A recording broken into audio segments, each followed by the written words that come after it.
Kita datang ke hadirat Tuhan harus dengan sukacita dan penuh semangat. Karena Allah kita adalah Allah yang dahsyat. Terima kasih.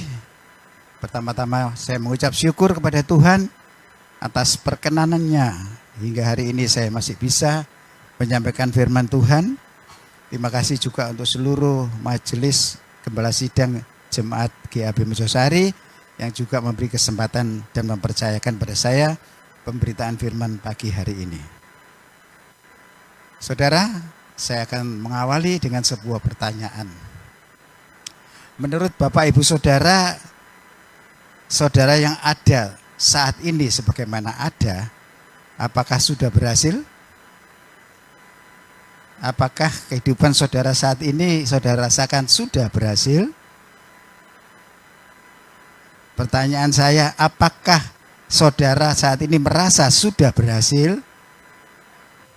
Nah, berjuang sih berjuang. Cuma saya tanya, apakah sudah merasa berhasil? Belum. Dari sini kita bisa tahu tidak salah kalau manusia itu punya semangat untuk terus berusaha dan berhasil. Punya keinginan untuk walaupun mungkin sudah berhasil, masih lebih lagi berhasil. Itu tidak salah. Karena itu adalah sifat seorang pejuang yang punya semangat. Hanya orang yang tidak punya semangat, yang hanya cukuplah aku hidup seperti ini aja, tidak ingin maju lagi.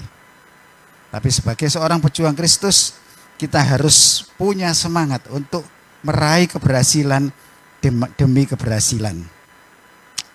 Untuk bisa berhasil tidak tergantung dari strata ya. Tidak tergantung dari strata atau tingkatan kehidupannya. Juga tidak tergantung dari ras atau suku bangsa apa. Kalau orang banyak mengatakan orang Tionghoa lebih berhasil jadi seorang pedagang, itu juga belum tentu. Bukan itu ukurannya. Tapi ukuran keberhasilan itu bisa dikatakan tergantung dari bidang atau profesi yang sedang ditekuninya. Karena ukuran keberhasilan bidangnya satu dengan bidang yang lain tidak sama. Makanya dia mengatakan kalau ingin berhasil, tekuni satu bidang sampai benar-benar berhasil. Apapun profesi yang ada saat itu. Jadi profesi juga menentukan. Nah saudara, akan tetapi kita masuk lagi satu tingkat. Kita ingin berhasil. Kemudian apa yang kita andalkan untuk kita bisa berhasil? Otomatis secara jujur aja dirinya. Segala kemampuan yang ada yang dimilikinya, baik kemampuan finansial, kemampuan otak, kemampuan bermasyarakat, itu yang diandalkan. Tapi itu semua tidak menjamin. Barusan ini mungkin saudara juga sudah tahu ada seorang pemuda Tionghoa yang punya IQ yang bisa dikatakan tertinggi di seluruh dunia saat ini. Akan tetapi bagaimana dengan kehidupannya sekarang? Dia mau menjadi pengangguran di kamar tok. Menghabiskan uang orang tuanya, dia sudah tidak mau. Karena dia ternyata memang IQ-nya atau intellectual quotient-nya tinggi, namun ternyata EQ-nya rendah, emotional quotient-nya rendah. Sehingga dia nggak berhasil dalam hidupnya. Nah, sekarang kita naik, kita akan naik lebih dalam lagi. Kita coba buka Roma 12 ayat 3.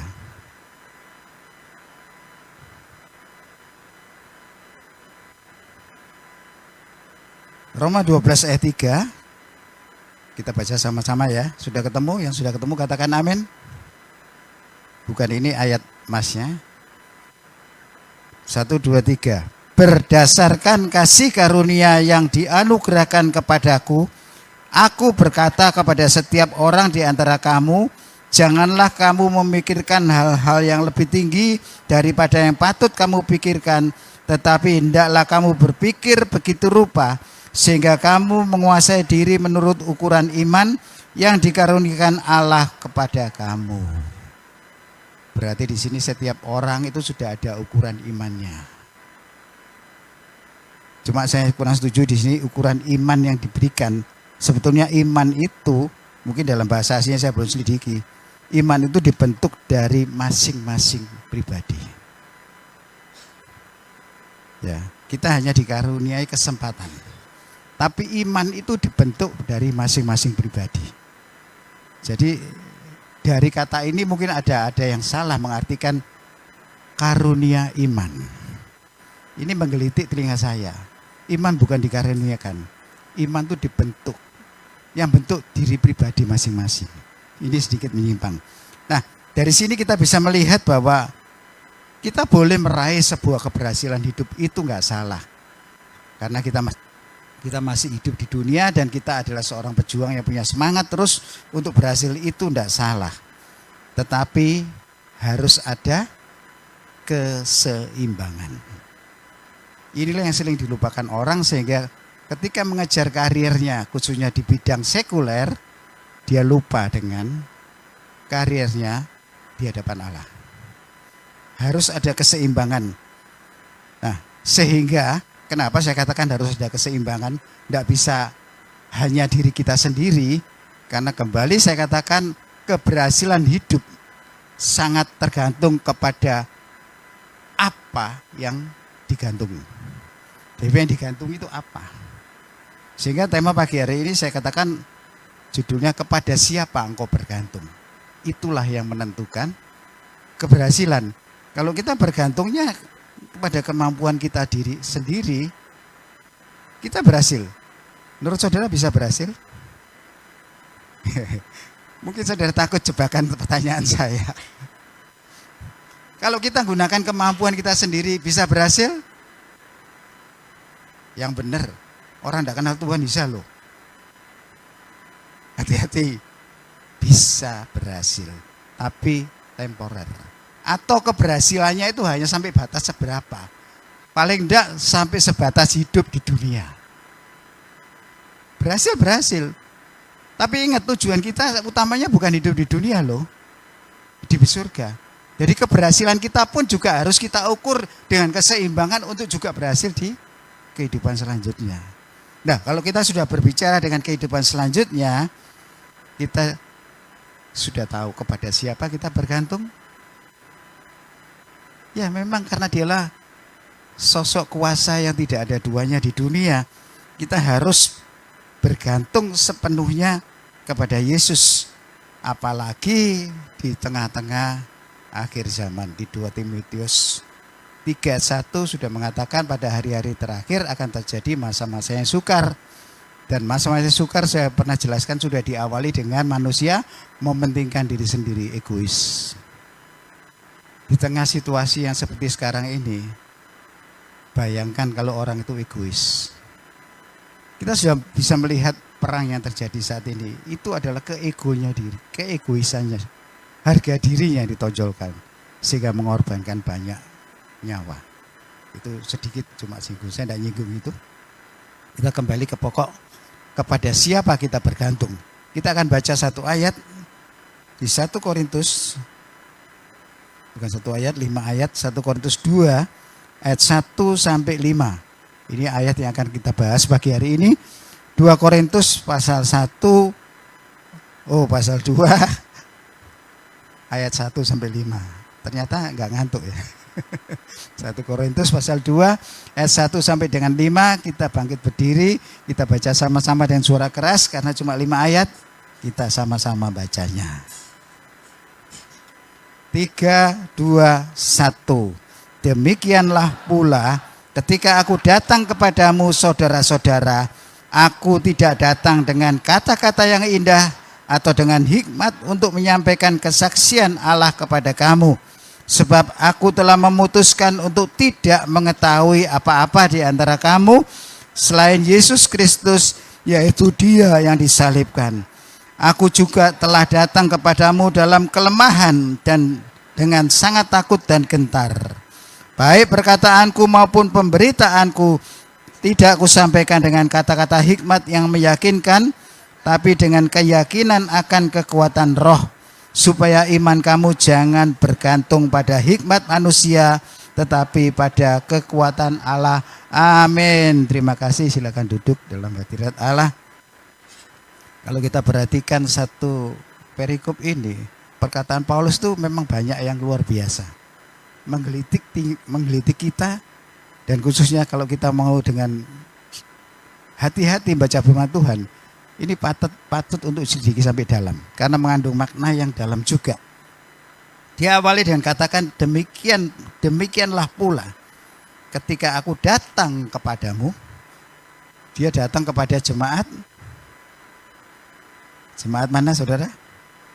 Ini para peserta Bible Study, jemaat Korintus. Aku datang kepadamu saudara-saudara, aku tidak datang dengan kata-kata yang indah. Dia seorang yang punya kemampuan hebat, tapi dia tidak mengunggulkan kepandaiannya dia. Dia menjelaskan di sini semuanya intinya adalah kepada siapa engkau bergantung. Dia memberi contoh untuk dirinya sendiri. Paulus yang notabene orang luar biasa, tidak bergantung kepada kemampuannya dia. Korintus adalah jemaat yang dibangun oleh Rasul Paulus beserta timnya Priscilla dan Aquila, yang sama-sama pedagang tenda, yang juga sama-sama membiayai pelayanan di Korintus. Selama 18 bulan jemaat Korintus yang sebagian besar bukan Yahudi. Jadi sebetulnya untuk melayani yang bukan Yahudi ini lebih gampang. Tapi karena orang Yahudi nanti masuk itu jadi kisruh juga. Jadi saya ulangi, selama 18 bulan jemaat Korintus sebagian besar bukan Yahudi yang tadinya menyembah berhala. Jemaat yang masih muda itu, dia 18 bulan memang termasuk masih muda. Dia serahkan dalam keadaan belum begitu matang rohaninya. Mereka masih mengandalkan pengertiannya sendiri, sehingga banyak sisi pandang yang salah. Sehingga kita bisa melihat jemaat di Korintus ini mengalami perpecahan. Ketika ditinggal Paulus, bukan perpecahan gerejanya, perpecahan penggolongan-penggolongan. Sehingga di sana ada 4 golongan. Golongan Paulus, golongan Apolos, golongan Kefas, dan golongan Yesus sendiri. Terpecah menjadi 4 sehingga di sana terjadi keributan yang juga ditulis di Kisah Para Rasul. Terjadi keributan di Korintus karena adanya 4 golongan ini. Karena Paulus melihat akibat dari pelayanan yang belum matang. Dia merasa berdosa di hadapan Tuhan. Dia berusaha walaupun dia tidak bisa datang karena keterbatasannya dia itu banyak penginjilan, dan juga dia terakhir juga ditahan oleh tentara Romawi untuk dibawa ke Roma. Dia menulis surat kepada jemaat Korintus, dan luar biasanya ditulis selama 3 tahun. Dia tidak mau sembarangan karena di Korintus banyak orang pandai, banyak orang yang tidak percaya sama Tuhan. Dia menulis surat ini, surat 1 Korintus tok itu ditulis selama 3 tahun dengan doa dan cucuran air mata.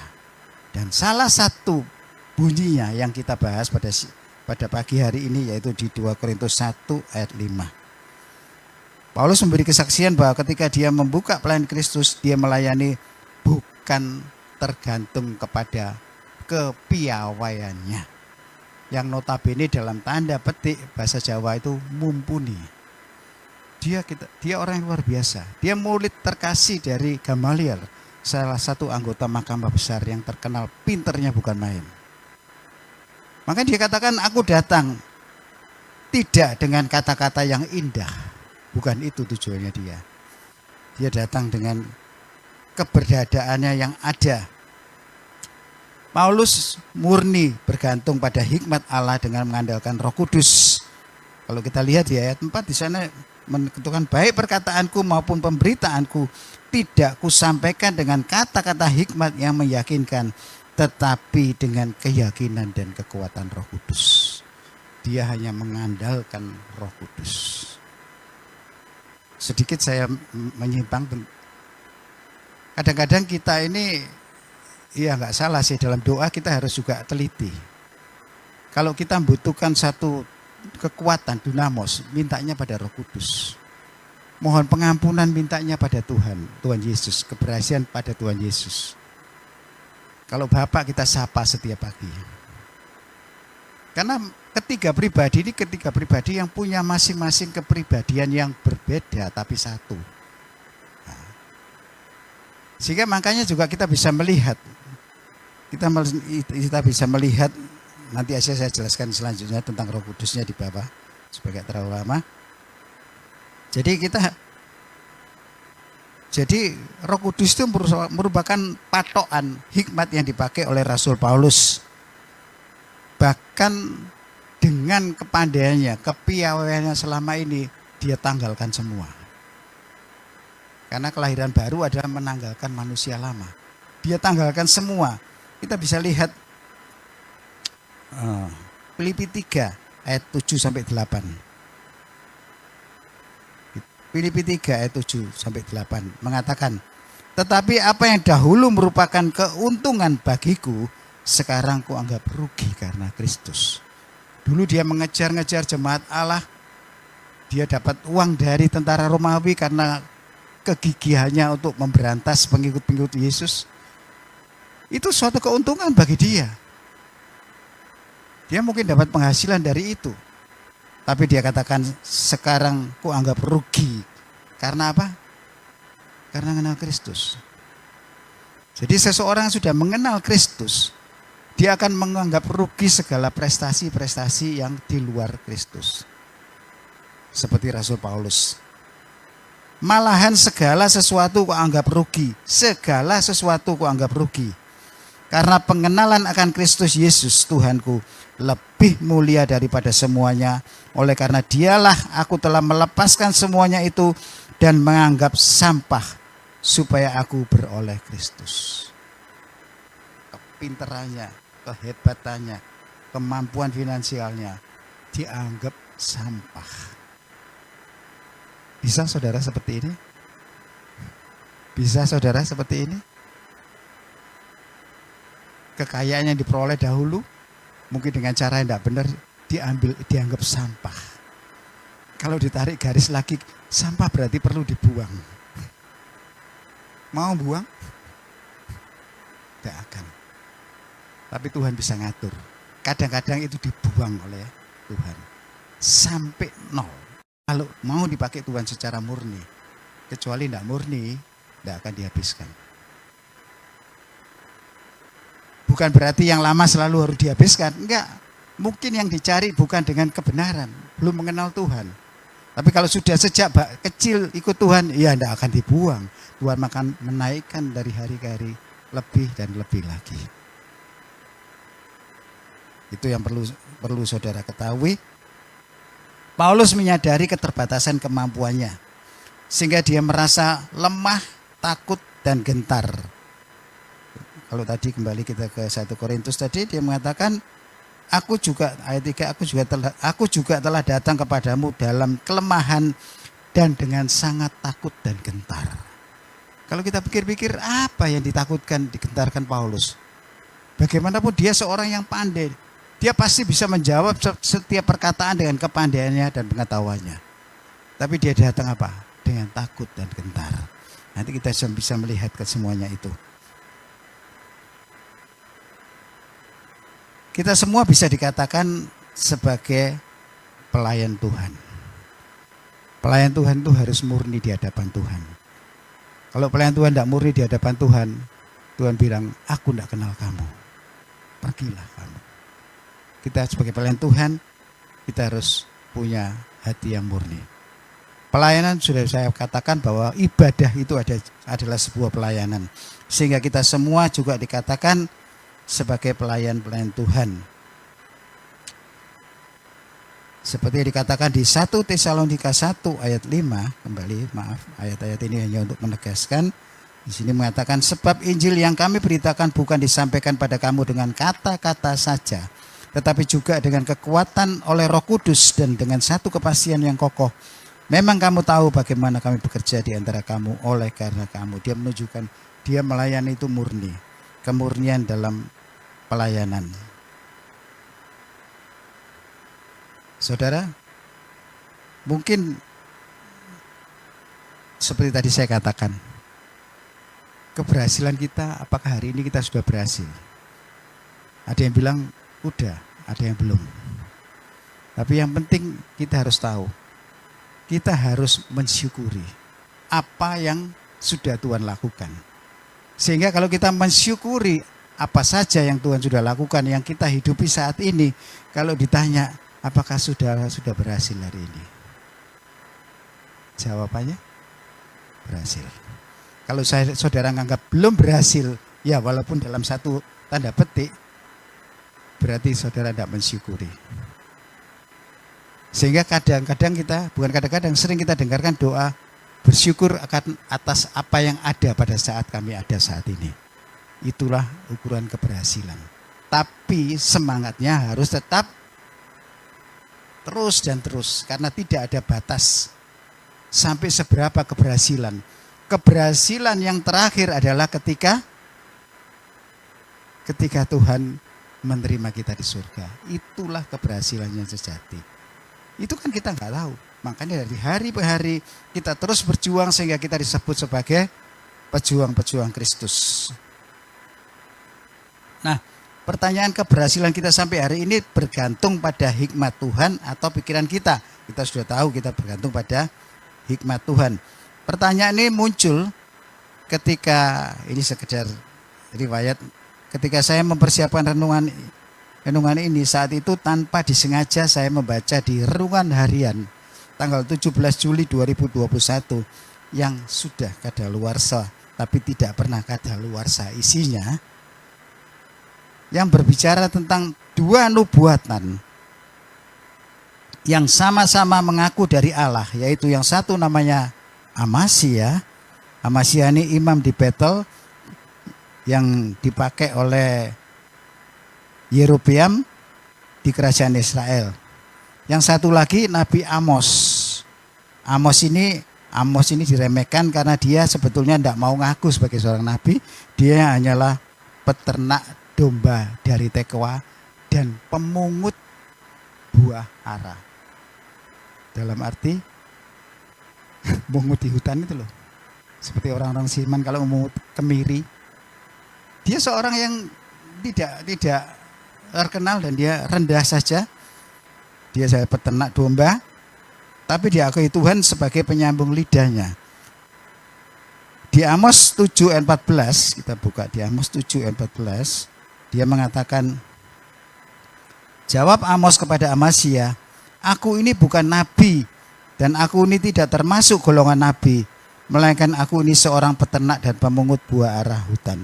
Sikap rendah hati seperti ini juga mengindikasikan dia bukan mengandalkan dirinya sendiri, karena tidak ada yang dibanggakan dengan dirinya, tapi dia mengandalkan Roh Kudus. Dia bangga karena dia dipakai oleh Allah untuk menyampaikan pesan-pesannya.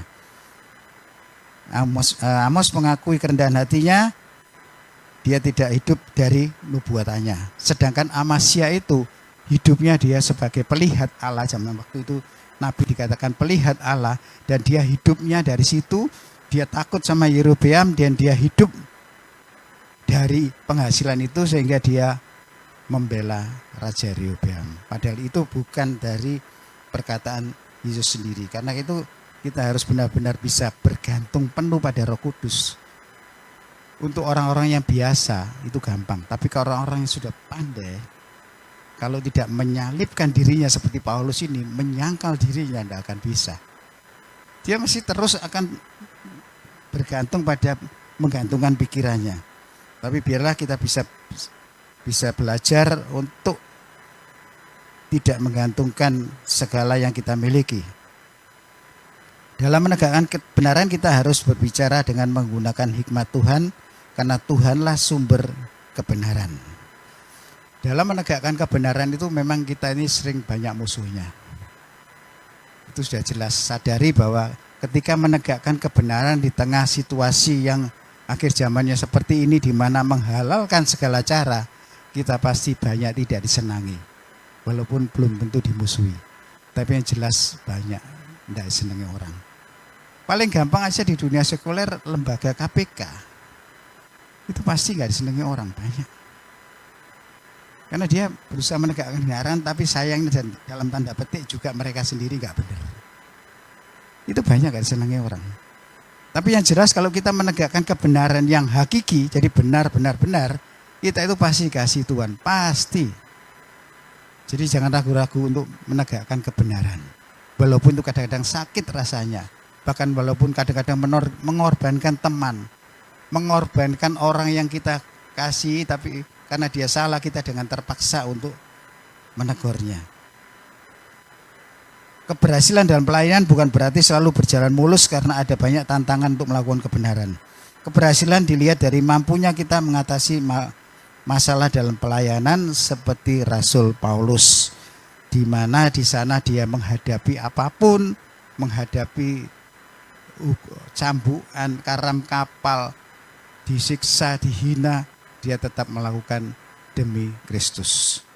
Itulah yang harus kita persiapkan seperti yang Rasul Paulus lakukan. Kita jangan hanya berteori, kita jangan hanya pandai untuk katakanlah misalnya dalam Bible study kita sudah pandai, tapi itu bukan untuk kebanggaan. Tapi ketika kita melakukan itulah sebuah kebanggaan. Kita jangan hanya berteori, tapi kita harus lebih kepada tindakan. Tindakan akan berbicara lebih keras daripada pemberitaan firman seperti ini. Karena tindakan itu berbicaranya ke hati.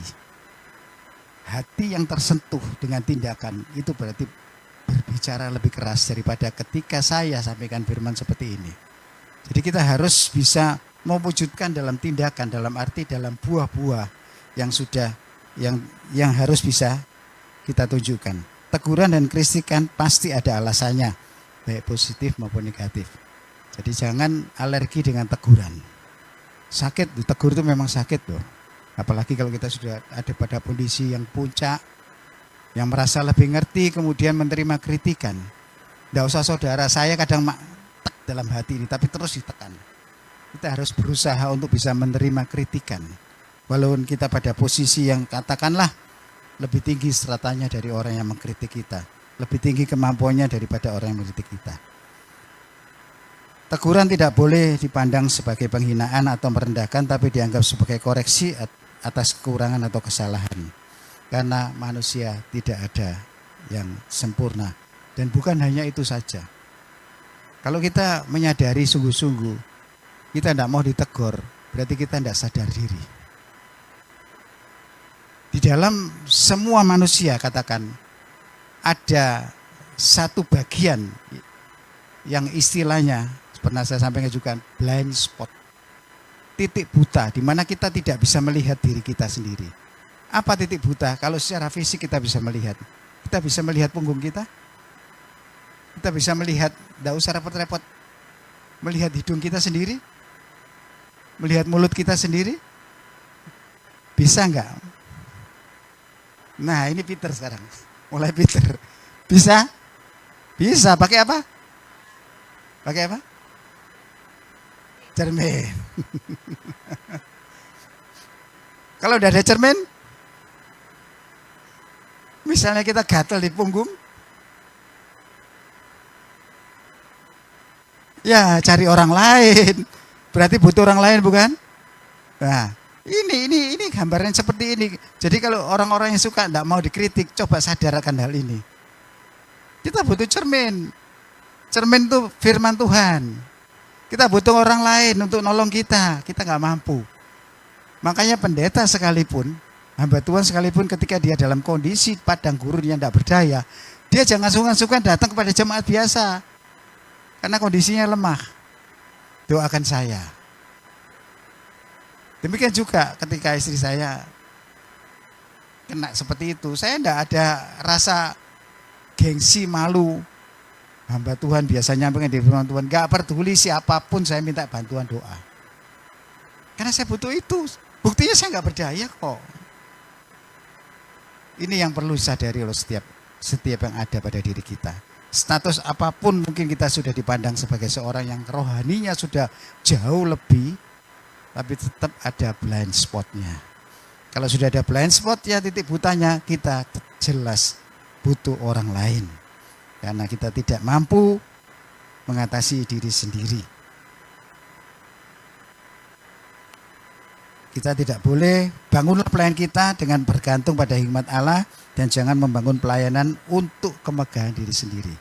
Ya, jangan membangun pelayanan untuk kemegahan diri sendiri. Ada satu kata-kata bijak yang mungkin saudara mungkin sudah lupa. Warta GAB tanggal 16 Juli 2021.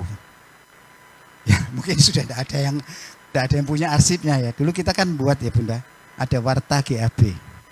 Di sana ada kata-kata nasihat pembangun iman. Di warta GAB itu Bunda menulis demikian. Orang yang membangun pelayanan untuk diri sendiri akan berusaha menyenangkan semua orang tanpa peduli perasaan Tuhan. Luar biasa. Masih ingat Bunda? Benar, masih ingat? Luar biasa. Berarti Bunda sudah sembuh. Amin. Daya ingatnya luar biasa. Firman Tuhannya tidak bisa hilang dari. Saya ulangi ya. Orang yang membangun pelayanannya untuk diri sendiri, jadi membangun pelayanan untuk diri sendiri, berusaha menyenangkan semua orang tanpa peduli perasaan Tuhan. Karena apa? Karena supaya dirinya dianggap baik. Baik sama semua orang nggak salah. Tapi kalau itu sudah berbenturan dengan sesuatu yang tidak benar di hadapan Tuhan, mana yang dikorbankan? Perasaan orang yang dikasihi, orang yang disungkani, atau perasaan Tuhan? Yang benar. Hati-hati.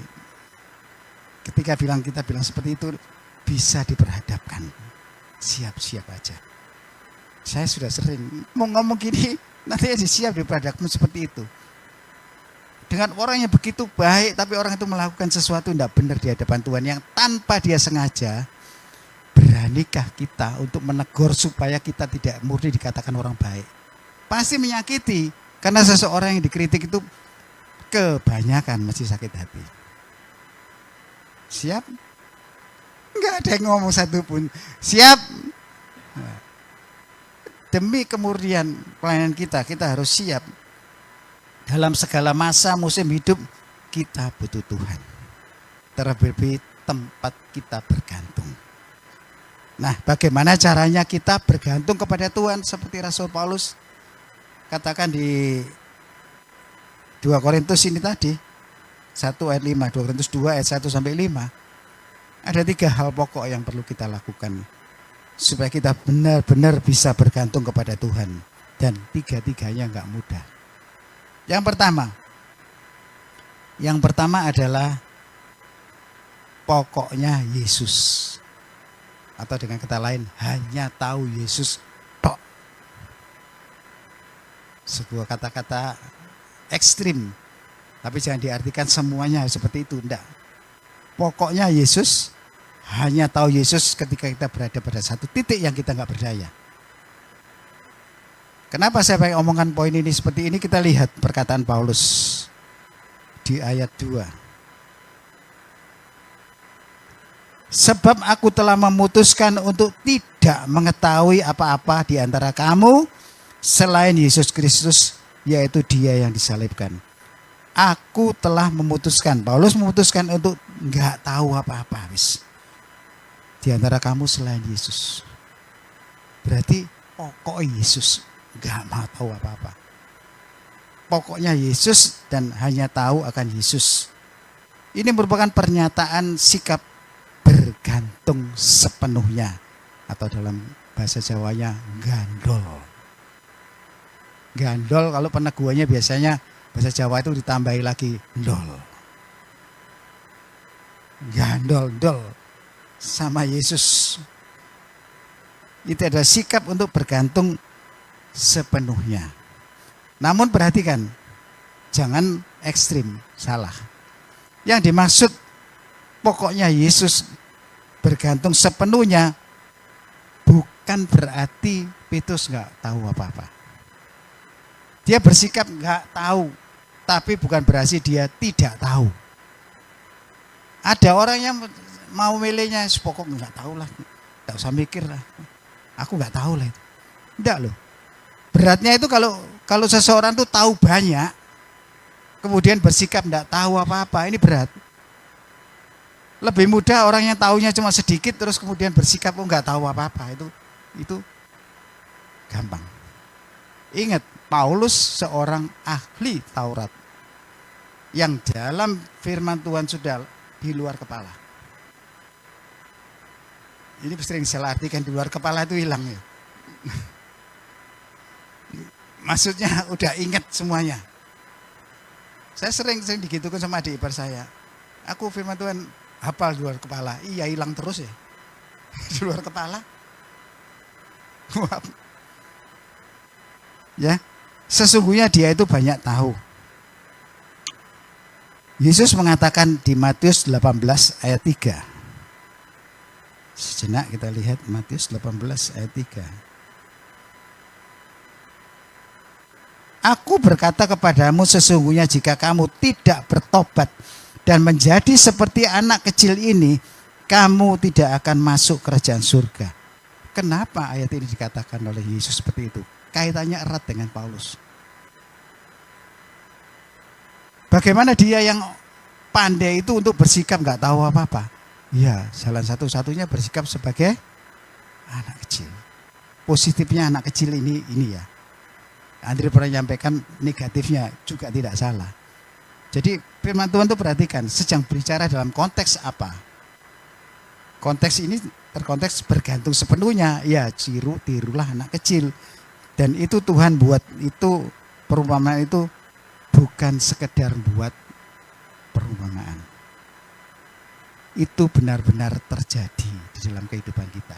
Karena perumpamaan itu biasanya merupakan sesuatu yang nyata terjadi dalam kehidupan ini. Tuhan tidak buat perumpamaan yang di luar, misalnya tentang keadaan di sorga. Enggak, dia sesuaikan dengan kehidupan manusia. Saya akan berikan suatu ilustrasi yang gampang, ilustrasi yang saya alami dengan anak saya sendiri. Yaitu anak saya Denny, ketika dia berumur 2-3 tahun, saya ajak ke Surabaya, pada suatu hari didatangi oleh bibinya, yaitu kakak saya perempuan atau Cide saya, ke Mojosari. Cide ini senang sama Denny juga cukup dekat hubungannya, sehingga ketika pulang Denny diajak oleh tantenya atau kakak saya ini pulang ke Surabaya.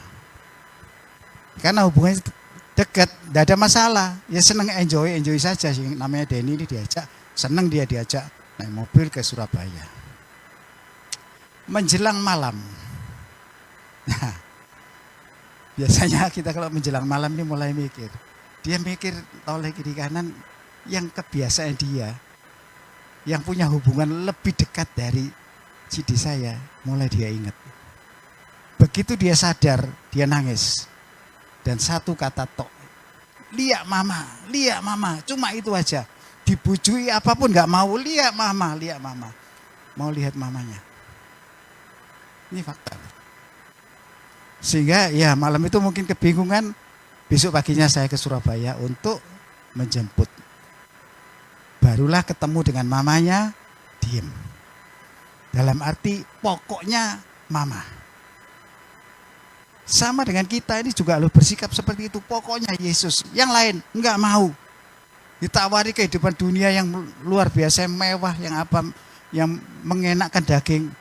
No way orang sekarang bilang. Bisa bersikap seperti itu? Puji Tuhan.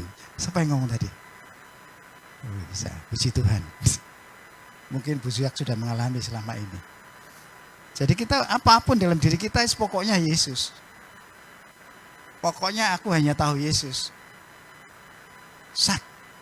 Sakit, gagal, tidak berhasil, pokoknya Yesus. Minta aja sama dia. Sikap seperti anak kecil. Bisanya minta. Tapi jangan diekstrimkan ya.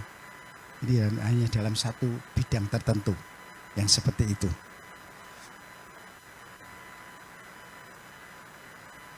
Hati-hati dengan rutinitas kita,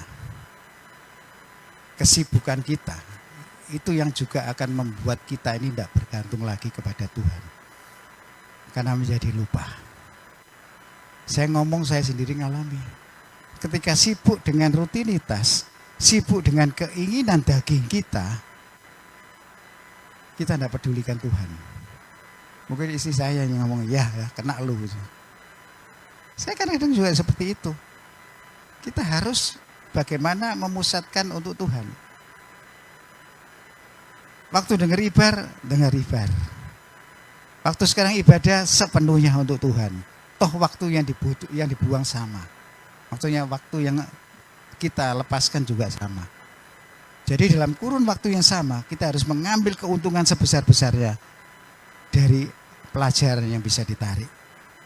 Nah, kita bisa melihat bukan hanya tentang anak kecil ini, Yesus tekankan itu sudah banyak di Alkitab sebetulnya. 3 Injil mengatakan seperti itu. Dan juga khususnya kita lihat coba di Lukas 18 ayat 17. Aku berkata kepadamu, sungguhnya barang siapa tidak menyambut kerajaan Allah seperti seorang anak kecil, ia tidak akan masuk ke dalamnya. Karena kunci dari kita bisa masuk dalam kerajaan Allah, harus bersikap seperti anak kecil. Jadi ini jangan-jangan dianggap remeh.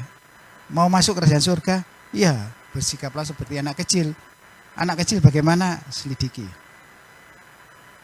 Khususnya dalam hal bergantung kepada Allah. Rasul Paulus kita tahu sebagai seorang Farisi yang menguasai Taurat dengan sempurna. Di ayat 2 tadi kita sudah tahu dia memutuskan untuk tidak tahu apa-apa selain Yesus yang telah disalibkan untuk dia. Suatu sikap yang tidak mudah, seperti tadi saya katakan, kalau dia hanya tahu sedikit. Dia tahu banyak tentang firman Tuhan sebelum Yesus datang. Dan saya yakin sampai kapanpun Paulus belajar tentang Taurat, tidak akan pernah ketemu sama Yesus. Tidak akan pernah dia percaya pada Yesus kalau Yesus tidak nampakkan diri sendiri. Karena dia sudah tahunya terlalu banyak, saya katakan ya. Kali ini saya gunakan kata terlalu. Jangan biasa gunakan kata terlalu.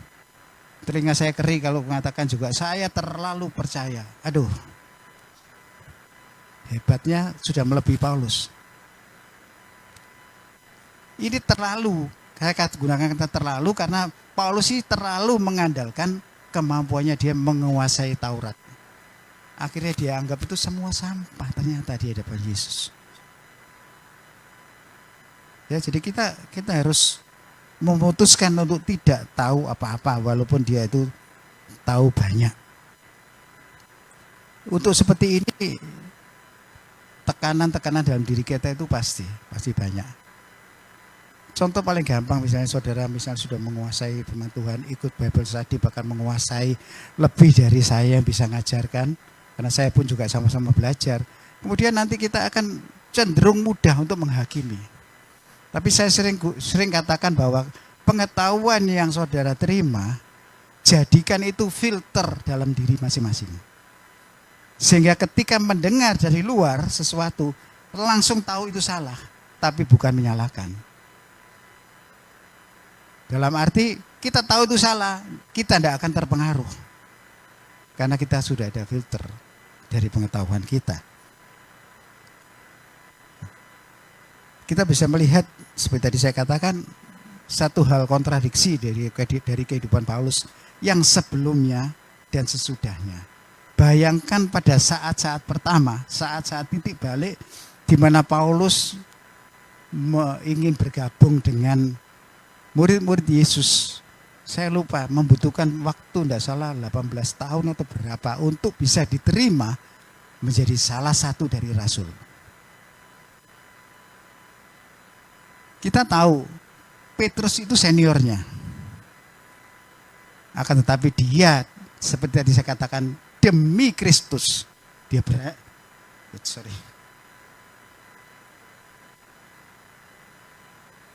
berani negur.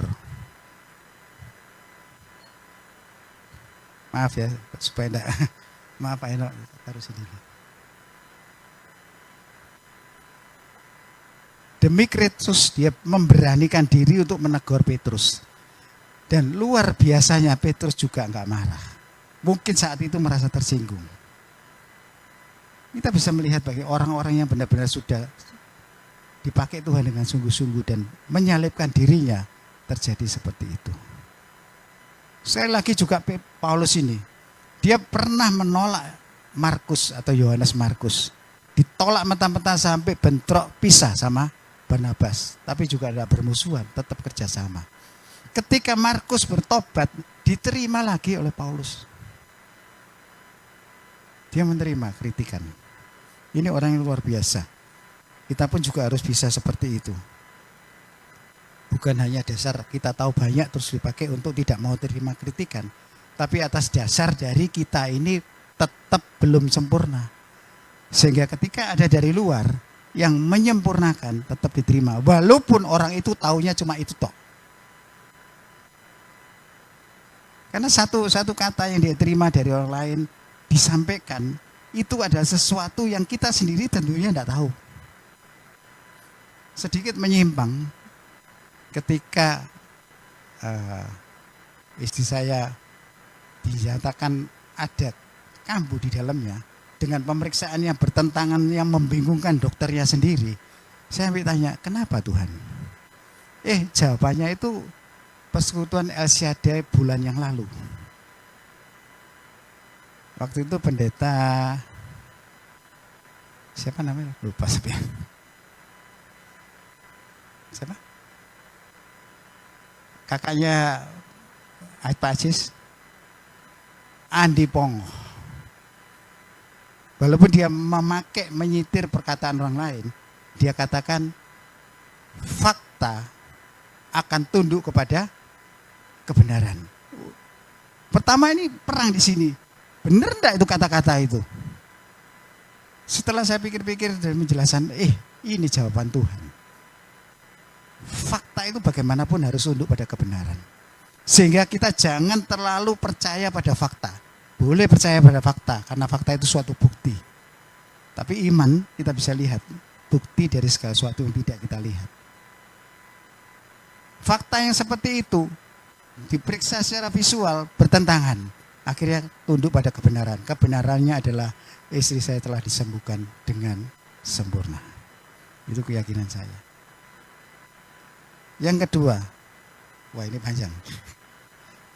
Yang kedua adalah bersikap tidak berdaya, kembali ke 2 Korintus 1 ayat yang ketiga. Aku juga telah datang kepadamu dalam kelemahan dan dengan sangat takut dan gentar. Tadi sudah saya singgung, aneh ya. Paulus ini seorang rasul, Paulus seorang yang mempunyai kemampuan luar biasa. Tapi ketika dia datang ke jemaat Korintus, dia katakan aku datang dengan sangat takut dan gentar. Yang digarisbawahi bukan takut dan gentar menghadapi orang Korintus. Tapi dia takut dan gentar kalau dia tidak bisa menguasai orang Korintus karena Tuhan Kristus. Tidak bisa merubah orang Korintus karena Kristus. Kita sudah tahu tadi dalam poin pertama, pokoknya Yesus atau gandol. Jadi poin pertama dasarnya pasrah atau gandol itu sikap tidak berdaya, dasarnya tidak mengandalkan kekuatan dan kemampuan. Jadi gandol itu tidak mengandalkan kekuatan dan kemampuan, walaupun sesungguhnya punya kemampuan. Yang kedua ini bersikap tidak berdaya, ini dia sebetulnya punya kemampuan, tapi dia menyalipkan atau menyangkal dirinya untuk bersikap tidak berdaya.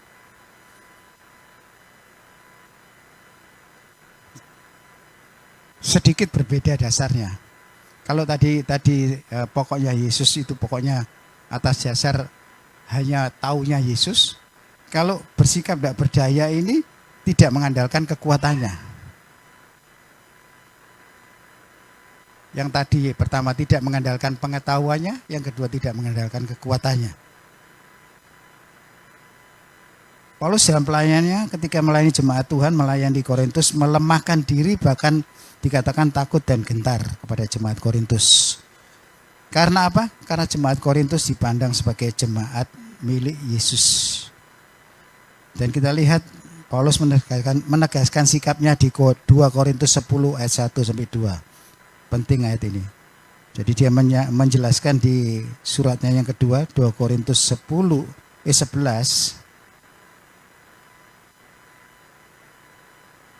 Oh bukan, 2 Korintus 10 ya.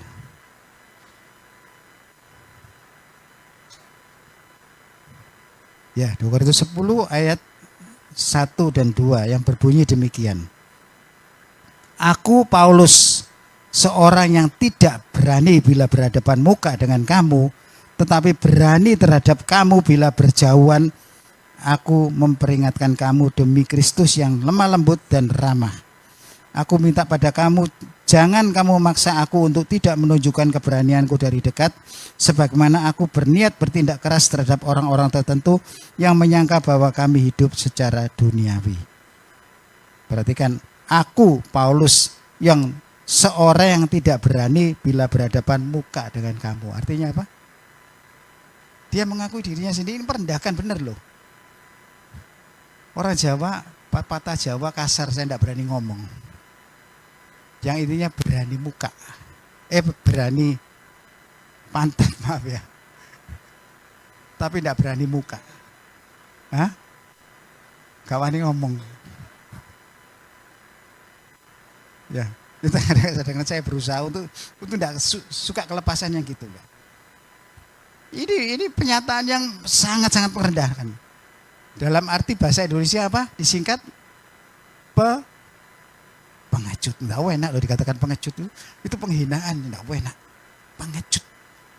Jadi dia nunjukin aku loh seorang pengecut. Ada enggak yang berani ngomong aku loh pengecut? Paulus ngaku ngomong aku ini pengecut. Ya, jadi dia sungguhnya seorang pemberani. Kita bisa melihat bagaimana dia ketika menganiaya jemaat Tuhan ya. Dia siap menghadapi apapun demi melayani Yesus. Dia berkata sebagai seorang yang tidak berani berhadapan muka dan berani yang mengingatkan hanya dari jauh alias pengecut demi Kristus.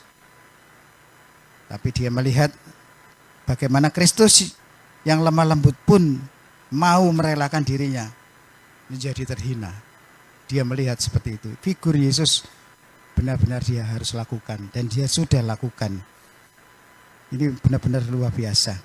Namun hebatnya di ayat 2 dari 2 Korintus tadi dikatakan di ayat 2, aku meminta kepada kamu, jangan kamu memaksa aku. Jadi ada perkataan di atas ya sudah rendahkan, oke, sudah rendahkan, tapi dia di belakangnya ngancam. Aku minta pada kamu, jangan kamu maksa aku untuk menunjukkan keberanianku dari dekat. Dalam arti aku ini takut sama kamu karena Yesus, tapi jangan main-main. Sehingga jelas yang mengatakan di sini, sebagaimana aku berniat bertindak keras, dia berkatakan berniat bertindak keras terhadap siapa?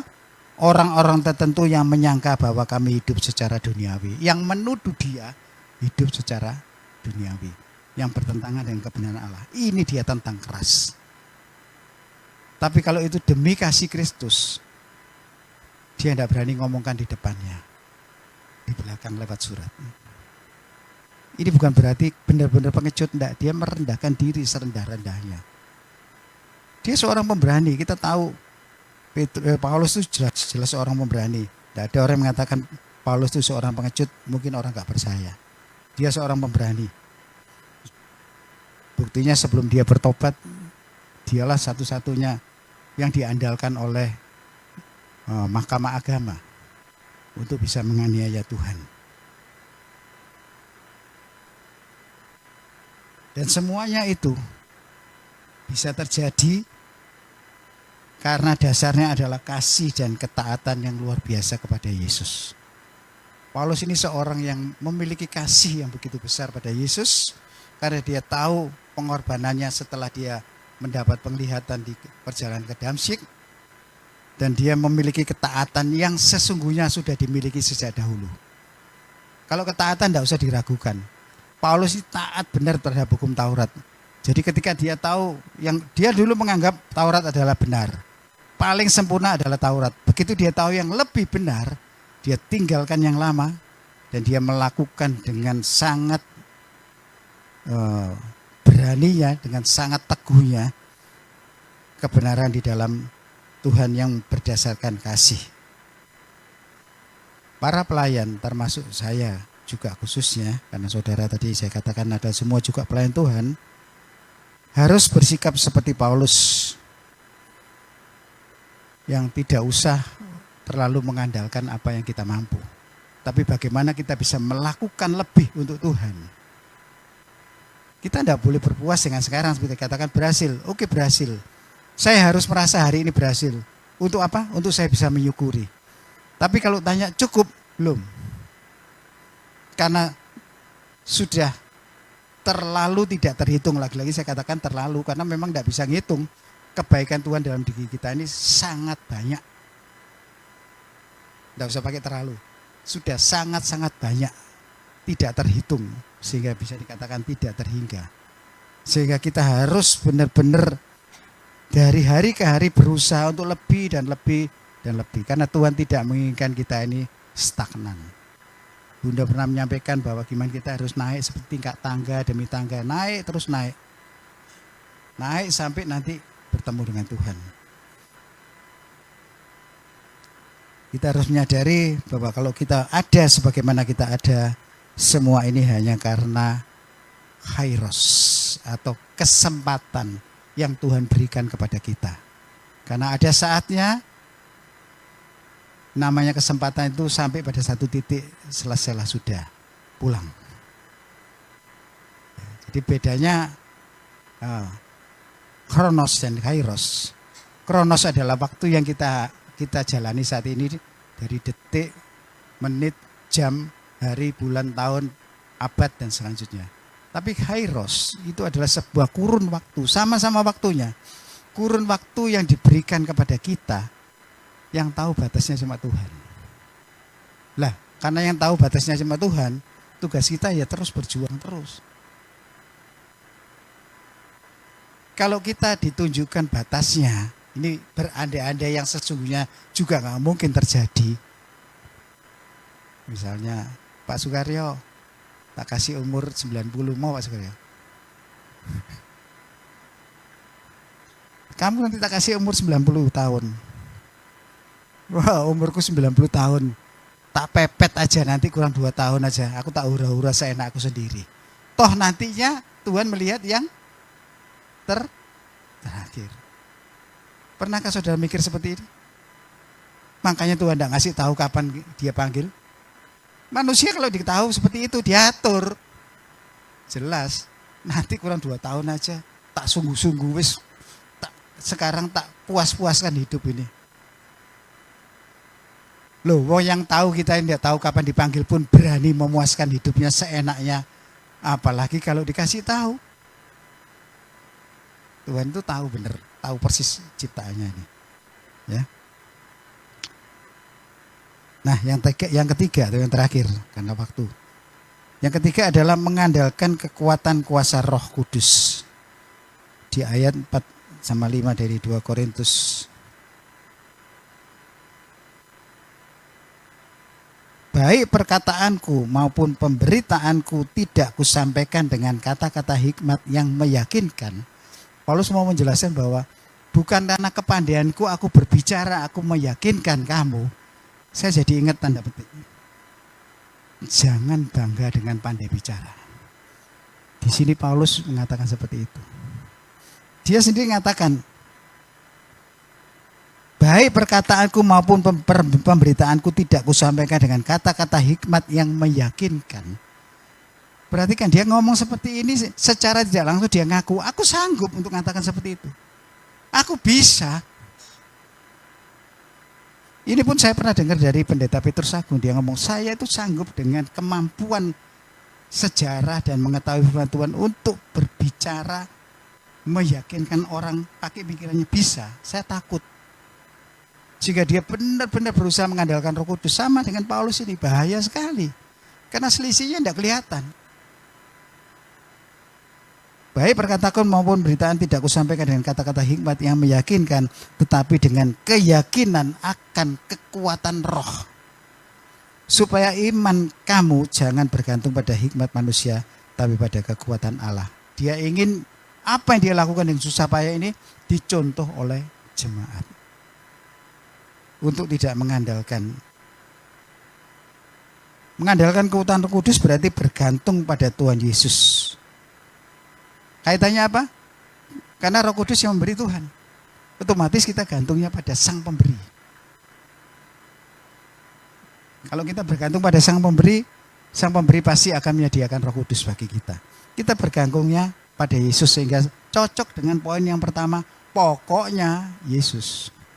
Kalau pokoknya Yesus, kita akan merasakan kekuatan kuasa Roh Kudus di poin 3 ini.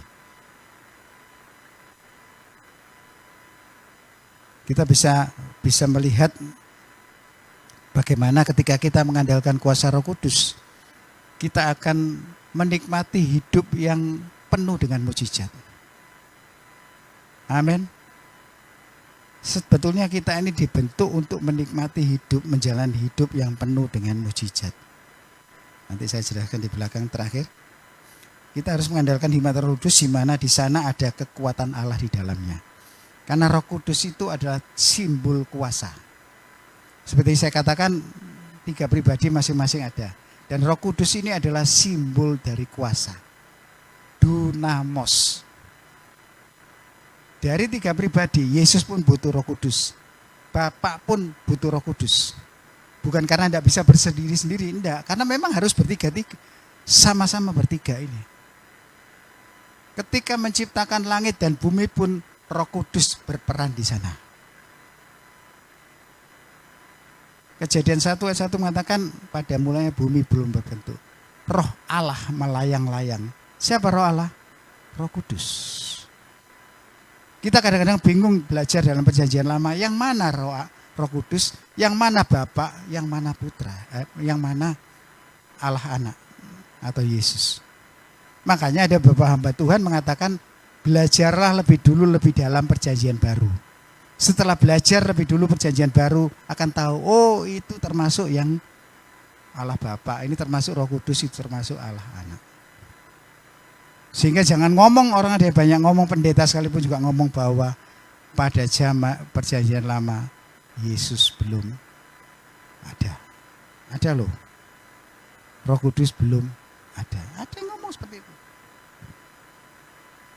Justru mungkin dia menyelidiki di perjanjian lama begitu dalam tanpa memperhatikan perjanjian baru. Karena perjanjian baru adalah penggenapan dari perjanjian lama.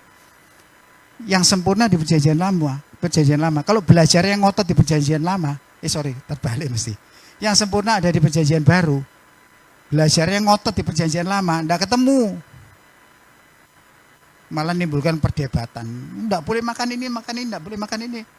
Ada itu di perjanjian lama, ya belajar itu terus, tapi tidak tahu penyempurnaannya. Ini sekedar tambahan Bible study. Ya, jadi kita tetap harus bisa mengandalkan Roh Kudus. Karena seperti ayat 5b tadi mengatakan, supaya iman kamu jangan bergantung pada hikmat manusia, tetapi pada kekuatan Allah. Berarti Roh Kudus itulah kekuatan Allah. Dialah dunamos seperti saya katakan. Sehingga kalau kita berdoa pun, saya tidak salahkan semuanya Yesus, semuanya mungkin Bapak kadang-kadang jarang sekali menyebut Roh Kudus. Peran Roh Kudus itu akan lebih luas lagi kalau kita tepat sasaran. Kita bisa melihat bagaimana hamba-hamba Tuhan besar yang dipakai Tuhan. Mereka itu kadang mengkhususkan Roh Kudus. Saya kasih contoh, yang satu dari dalam negeri. Maaf saya nyebutkan nama. Pendeta Philip Mantova. Dia mengarang menulis sebuah buku yang berjudul Holy Spirit My Best Friend. Pernah dengar? Dia menganggap Roh Kudus itu sebagai teman baiknya dia. Dia memposisikan seperti itu. Makanya dia mampu melakukan kuasa-kuasa yang luar biasa.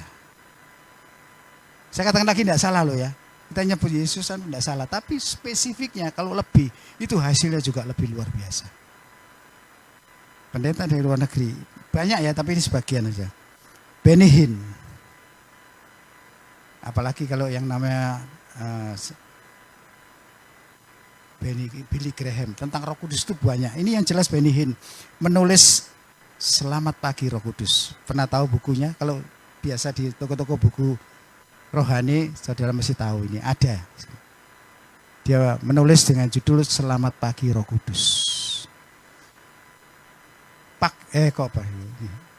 Korea, Cho Yonggi Chun. Dia pun juga memakai Roh Kudus, menyapa Roh Kudus setiap hari. Jadi kita bukan berarti yang satu menghilangkan yang lain, enggak. Kita harus tahu tempat sasaran. Klaimnya selalu di dalam nama Tuhan Yesus. Jangan klaim di dalam nama Bapa. Di dalam nama Yesus. Mengucap syukurnya kepada tiga-tiganya. Boleh. Tapi di dalam nama Yesus. Karena nama itu sudah diberikan oleh Allah dan Allah tidak mau tumpang tindih untuk dia menerima itu. Sebetulnya nggak mau. Kepadamu telah berikan kuasa di langit, di bumi, di bawah bumi, di atas bumi. Nama itu ada di dalam nama Yesus. Nama di atas segala nama, tidak ada duanya. Jadi supaya kita bisa lebih spesifik, saya tidak bilang benar atau salah. Kita harus tahu bagaimana Allah Bapa, bagaimana Allah Putra, bagaimana Allah Roh Kudus. Dan yang ini yang dalam hal ini saya katakan dengan Roh Kudus. Kita harus bisa juga, kalau kita bisa berkomunikasi dengan Yesus, kita juga harus bisa berkomunikasi dengan Roh Kudus sebagai pribadi dan juga bisa berkomunikasi sebagai Bapa. Pagi nyapa Bapak, ada orang yang supaya lebih familiar menyebut Papa. Pendeta Daniel Alexander selalu menyebut Papa. Dan sekarang Evangelis Yohanes Sunardi pun menyebut Papa. Benar Bunda ya? Salah enggak? Itu penyebutan lebih familiar, lebih dekat dan Tuhan senang itu. Dan kita bisa lihat bagaimana mujizat demi mujizat dilakukan pada orang-orang yang seperti ini. Karena seperti tadi saya katakan sebagai penutup, bahwa hidup kita sebagai anak Tuhan itu adalah hidup menggenapi janji. Sehingga ada pujian yang menyentuh, yang berkata, hidupku menggenapi firman-Mu, tanda mujizat sertai tiap langkahku. Sudahkah ada tanda mujizat yang menyertai setiap langkah kita? Kalau belum ada, hidupmu belum menggenapi firman. Sorry, ini pujian yang katakan benar. Dan saya katakan mujizat bukan berarti sesuatu yang spektakuler. Jangan salah juga. Kalau hari ini menyadari diri, saya hidup seperti ini mujizat. Di akhir zaman masih bisa makan 3 kali, masih tidak kena deru perang, itu mujizat bukan? Ya itu disyukuri. Jadi itu pujian tidak salah. Hidupku menggenapi firman-Mu, tanda mujizat sertai tiap langkahku, Kau bersamaku di dalam-Mu. Nah, harus menyatu dulu. Setelah menyatu, jadi bukti kebesaran-Mu. Bukan jadi bukti kebesaranku. Loh, kita tidak mau ngomong itu. Tapi sikap kita sering seperti itu. Aku bisa berdiri di atas mimbar karena kebesaranku. Aduh, hati-hati. Makanya saya benar-benar menjaga yang seperti itu untuk tidak mau ekspos. Ekspos nggak salah, tapi bahaya sekali. Bedanya tipis, memuliakan Allah dan memuliakan diri sendiri itu beda tipis. Beti orang bilang. Ya lebih baik enggak. Jangan bilang wah itu enggak cocok ya, ya terserah. Saya sih menjaga diri saya pribadi untuk tidak mau ekspos. Bahaya. Ya, puji Tuhan pagi hari ini kita sudah tahu kepada siapa kita bergantung. Dan bukan hanya sekedar bergantung, tapi kita juga harus memiliki sikap hati. Yang pertama, pokoknya Yesus. Yang kedua, bersikap tidak berdaya. Yang mengandalkan Roh Kudus. Amin. Tuhan memberkati.